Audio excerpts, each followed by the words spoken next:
Bismillahirrahmanirrahim. Assalamualaikum warahmatullahi wabarakatuh.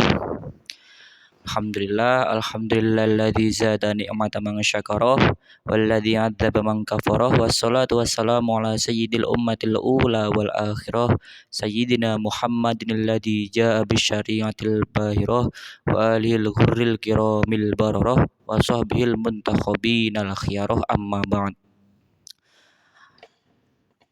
Yang terhormat Ustadz Fauzi sebagai dosen pengampu mata perkuliahan Al-Idarah wal Irsyad At-Tarbawi, dan tak lupa teman-temanku semua para pemirsa channel YouTube Al-Idarah wal Irsyad At-Tarbawi kelas C.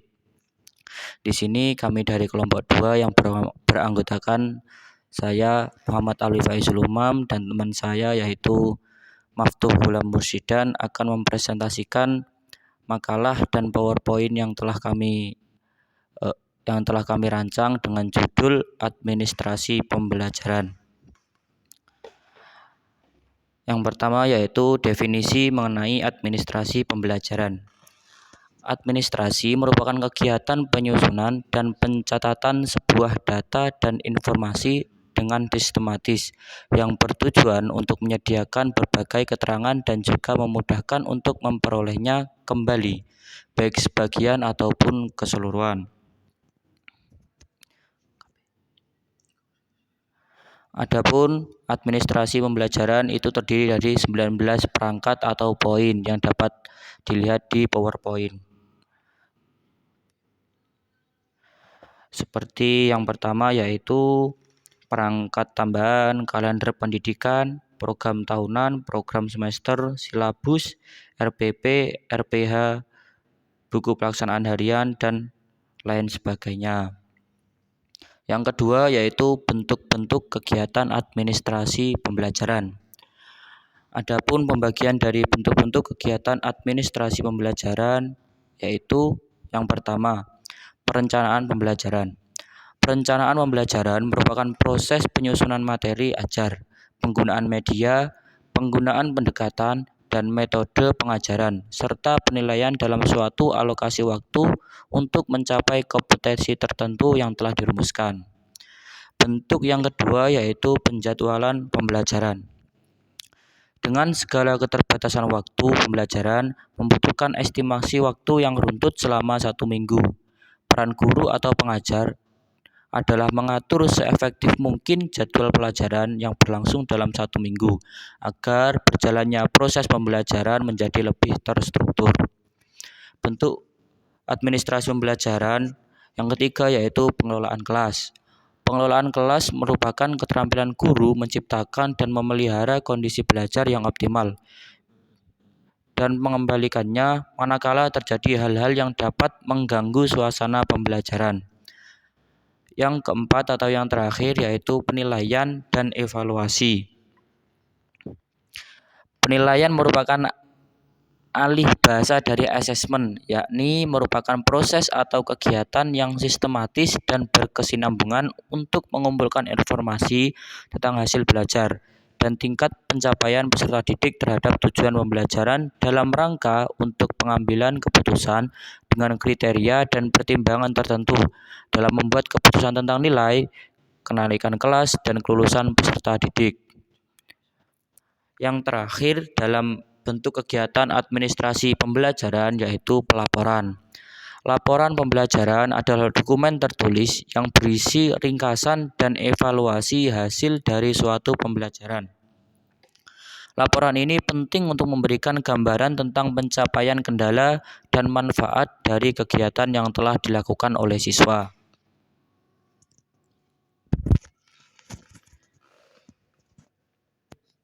Baik, selanjutnya yaitu jenis-jenis dokumen administrasi pembelajaran. Yang pertama yaitu Rencana Pelaksanaan Pembelajaran Harian atau RPPH. RPPH merupakan acuan untuk mengelola kegiatan bermain dalam suatu hari, dan RPPH disusun dan dilaksanakan oleh guru. Format RPPH tidak harus baku tetapi memuat komponen-komponen yang ditetapkan.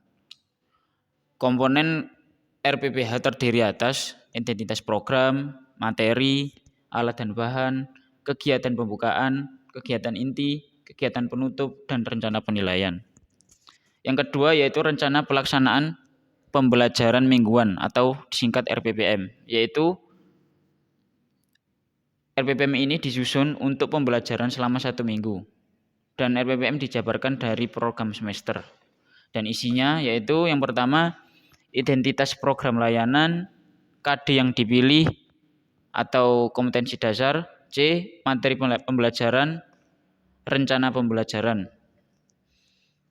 Yang ketiga, program semester atau promes merupakan penjabaran dari program tahunan yang berisi hal-hal yang ingin dicapai pada semester tersebut. Yang keempat yaitu prota atau program tahunan adalah rencana penetapan alokasi waktu 1 tahun untuk mencapai tujuan dari SK dan KD yang telah ditetapkan. Yang kelima, kriteria ketuntasan minimal atau KKM. Salah satu prinsip penilaian yaitu yang digunakan pada kurikulum berbasis kompetensi menggunakan acuan kriteria, yakni menggunakan kriteria tertentu dalam menentukan kelulusan peserta didik. Yang keenam, standar kompetensi atau SK. Standar kompetensi adalah deskripsi pengetahuan, keterampilan, dan sikap yang harus dikuasai setelah siswa mempelajari mata pelajaran tertentu pada jenjang pendidikan tertentu pula. Yang ketujuh yaitu kompetensi dasar atau disingkat KD. Merupakan pengetahuan, keterampilan, dan sikap minimal yang harus dicapai oleh siswa untuk menunjukkan bahwa siswa telah mengetahui standar kompetensi yang telah ditetapkan. Lalu penjelasan selanjutnya yaitu yang D, bentuk dan format administrasi pembelajaran. Yang pertama adalah rencana pelaksanaan pembelajaran atau RPP. RPP ini dibuat oleh guru untuk menjadikan pedoman dalam melaksanakan pembelajaran. Kedua, silabus, yaitu pengembangan kurikulum yang menjabarkan standar kompetensi dan kompetensi dasar yang ingin dicapai.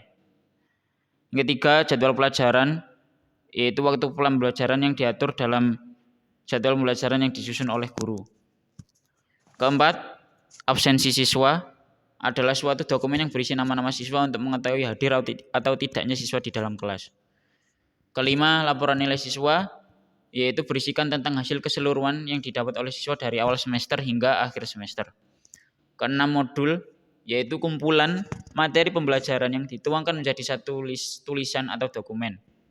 Dan yang ketujuh, yang terakhir, yaitu laporan evaluasi pembelajaran, berisikan evaluasi atau pembenahan mengenai hal-hal yang berkaitan dengan pembelajaran.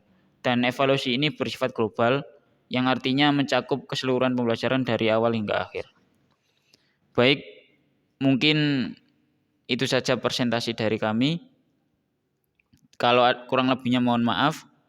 Billahi fisabilil haq wastabiqul khairat. Wallahul muwaffiq ila aqwamit thoriq. Wassalamualaikum warahmatullahi wabarakatuh.